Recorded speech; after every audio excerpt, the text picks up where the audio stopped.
लोकसभा चुनाव अंतिम दौर में पहुंच गया है। आखिरी चरण के लिए 1 जून को मतदान होना है। आखिरी चरण में 57 सीटों पर वोट डाले जाएंगे। चुनाव प्रचार में देश के सभी दिग्गज नेताओं ने अपनी पूरी ताकत लगा दी और अपनी पार्टी के पक्ष में माहौल बनाने के लिए विपक्ष एक बार फिर से एकजुट हुआ पीएम मोदी के खिलाफ। इंडिया गठबंधन ने चुनाव प्रचार में कोई कसर नहीं छोड़ी, लेकिन 4 जून को ही पता चलेगा कि इंडिया गठबंधन की एकजुटता भारी पड़ेगी या फिर मोदी लहर दिखेगी। आम चुनावों की घोषणा के साथ ही 16 मार्च से देश भर में शुरू हुआ चुनावी शोर अब आज थम जाएगा। इसके साथ ही लोकसभा चुनाव के अंतिम चरण का प्रचार भी समाप्त हो जाएगा, जिसके लिए 1 जून को मतदान होना है। इस दौरान 8 राज्यों और केंद्र शासित प्रदेशों की 57 सीटों के लिए वोटिंग होगी। अंतिम चरण के इस चुनाव में जिन प्रमुख सीटों पर मतदान है उनमें प्रधानमंत्री नरेंद्र मोदी की वाराणसी सीट भी शामिल है। इसके साथ ही पश्चिम बंगाल के डायमंड हार्बर सीट, जहां से ममता बनर्जी के भतीजे अभिषेक बनर्जी मैदान में हैं, और बिहार की पाटलिपुत्र सीट भी शामिल है, जहां से लालू प्रसाद यादव की बेटी मीसा भारती चुनावी मैदान में है। इस बीच 7वें और अंतिम चरण के चुनाव प्रचार के लिए बाकी बचे घंटों में प्रचार को लेकर राजनीतिक दलों ने अपनी पूरी ताकत झोंक दी है। बीजेपी और कांग्रेस पार्टी ने अपने सभी स्टार प्रचारकों को मैदान में उतार रखा है। अंतिम चरण का ये चुनाव वैसे भी बीजेपी की अगुवाई वाले एनडीए गठबंधन और कांग्रेस की अगुवाई वाले इंडिया गठबंधन दोनों के लिए काफी अहम है। 1 जून को मतदान होगा। उत्तर प्रदेश की 13 सीटें शामिल हैं, पंजाब की 13 सीटें शामिल हैं, पश्चिम बंगाल की 9 सीटों पर डाले जाएंगे वोट, बिहार की 8 सीटों पर होगी वोटिंग, उड़ीसा की 6 सीटें शामिल हैं, हिमाचल प्रदेश की 4 सीटों पर वोटिंग होगी, झारखंड की 3 सीटों पर वोट डाले जाएंगे, चंडीगढ़ की 1 सीट पर मतदान होगा। प्रधानमंत्री नरेंद्र मोदी ने अपनी अंतिम जनसभा पंजाब के होशियारपुर में की, जहां विशाल फतेह रैली को उन्होंने संबोधित किया। कांग्रेस के स्टार प्रचारक राहुल गांधी उड़ीसा के बालेश्वर जिला में चुनाव प्रचार करने के लिए पहुंचे। कांग्रेस की राष्ट्रीय महासचिव प्रियंका गांधी ने सोलन के माल रोड पर शिमला संसदीय क्षेत्र से कांग्रेस प्रत्याशी विनोद सुल्तानपुरी के पक्ष में रोड शो किया।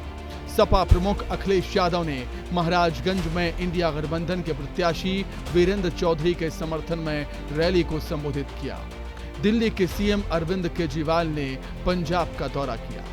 आखिरी चरण में जिन दिग्गजों की साख दांव पर है, आइए एक नजर उन पर डालते हैं। प्रधानमंत्री नरेंद्र मोदी की वाराणसी लोकसभा सीट, मंडी से बीजेपी की कंगना रनौत चुनावी मैदान में है, गोरखपुर से बीजेपी के प्रत्याशी रवि किशन चुनावी मैदान में है, हमीरपुर से बीजेपी के अनुराग ठाकुर चुनावी मैदान में है, वहीं डायमंड हार्बर से टीएमसी के अभिषेक बनर्जी चुनावी मैदान में। बीजेपी ने एनडीए के 400 पार का दावा किया। बीजेपी कह रही है कि पीएम मोदी तीसरी बार प्रधानमंत्री बनने जा रहे हैं। वहीं इंडिया गठबंधन ने दावा किया है कि इस बार जनता ने मन बना लिया है और सरकार इंडिया गठबंधन की बनेगी। यहाँ आपका ये आशीर्वाद, इतनी बड़ी संख्या में पधारे मेरा युवा साथी और शक्ति स्वरूपा माताओं बहनों का ये स्नेह देश के लिए बड़ा संदेश है। 4 जून को क्या परिणाम होगा वो आज करौली में स्पष्ट दिख रहा है। 4 तारीख को परिणाम आने वाला है। मोदी जी 400 पार करने वाले हैं और मैं एक और भविष्यवाणी कर जाता हूं। 4 तारीख को 2 बजे राहुल बाबा की प्रेस कॉन्फ्रेंस है और वो कहेंगे हम चुनाव ईवीएम के कारण हारे हैं, ईवीएम के कारण। ये जो दोनों समाजवादी पार्टी और कांग्रेस पार्टी है, जो हाथ का निशान है और जो साइकिल का चिन्ह है, ये दोनों एक साथ मिल गए हैं। साइकिल को हाथ के पंजे ने पकड़ लिया है। जीत निश्चित है। यहां पे मैं बता रहा हूं, लिख लो, यहां पे क्लीन स्वीप होने जा रही है इंडिया गठबंधन की। लाइन लगने वाली है सीटों की, टकाटक टकाटक टकाटक टकाटक।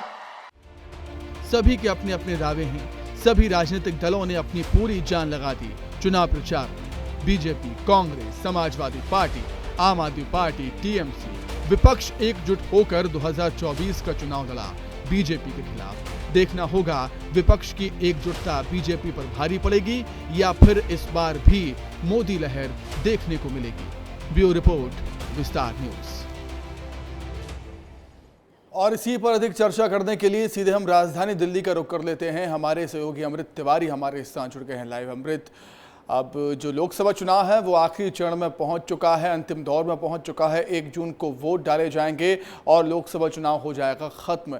अपने अपने दावे हैं, अपने अपने दावे कर रही हैं पार्टियां और अपनी अपनी पार्टियों की जीत के दावों के बीच जनता का जो मन है वो कहीं ना कहीं पता चल गया होगा कि 6 चरणों में किसकी सरकार बनने जा रही है। सुमित, इस चुनाव के बारे में अगर कहा जाए, जो पूरे चरण के चुनाव रहे हैं, अभी तक 6 चरणों के चुनाव हो चुके हैं, कि वोटिंग मतलब लोगों का पैटर्न क्या रहा है, किस आधार पर वोट दिए हैं, मुद्दे क्या रहे हैं, तो ये अभी डाइसी होगा क्योंकि मतदाता इस दौरान पूरी तरह से साइलेंट रहा है। तो ये कहना मुमकिन नहीं है कि क्या वोटिंग की जो है अगर स्थिति क्या रही है। लेकिन हाँ, ये ज़रूर कहा जा सकता है कि जिस भी पार्टी ने जिस ग्राउंड पे जाके जो दावे कर रही है उससे तो वो हटके ही रहा है, चाहे वो इंडिया रहे हो चाहे एनडीए हो। एनडीए ने 400 पार का सबसे पहले नारा दिया, लेकिन वो उससे पीछे हटी और मुद्दा आ गया इसमें रिजर्वेशन का।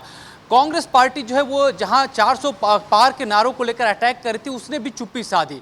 कुल मिला के देखा जाए तो भारतीय जनता पार्टी और उनके सहयोगी दलों ने पूरे चुनाव को एक तरह से कहा जाए तो राष्ट्रवाद और धर्म के नाम पे ध्रुवीकरण करने की कोशिश की, जबकि कांग्रेस और उनके गठबंधन के जितने भी दल थे उनकी कोशिश थी कि चुनाव स्थानीय मुद्दों पे हो जाए और लोकल जो समीकरण है, इक्वेशन है जाति के, उसके आधार पर आ जाए। यही वजह है कि पीडीए का नारा दिया गया। यही वजह है कि इस पूरे चुनाव में हमने ये सुना कि किस तरह से संपत्ति का बंटवारा भी हो सकता है। तो ये सारे मुद्दे है। हालांकि भारतीय जनता पार्टी ने इस मुद्दे को तुरंत लपका और उसके बाद से जो है कांग्रेस की तरफ से इस तरह की बयानबाजियां उनकी तरफ से बंद हो गई। जो यह बात उछालने वाले उनके बड़े नेता थे, उन्होंने भी माफी मांग ली और कांग्रेस ने भी उनसे अपना पिंड छुड़ा लिया। तो पूरे देखा जाए चुनाव के दौरान 6 चरणों के दौरान बहुत सारे कई सारे मुद्दे लोकसभा चुनाव में उठे। अमृत, हमने देखा है 400 पार का नारा बीजेपी पार्टी ने दिया।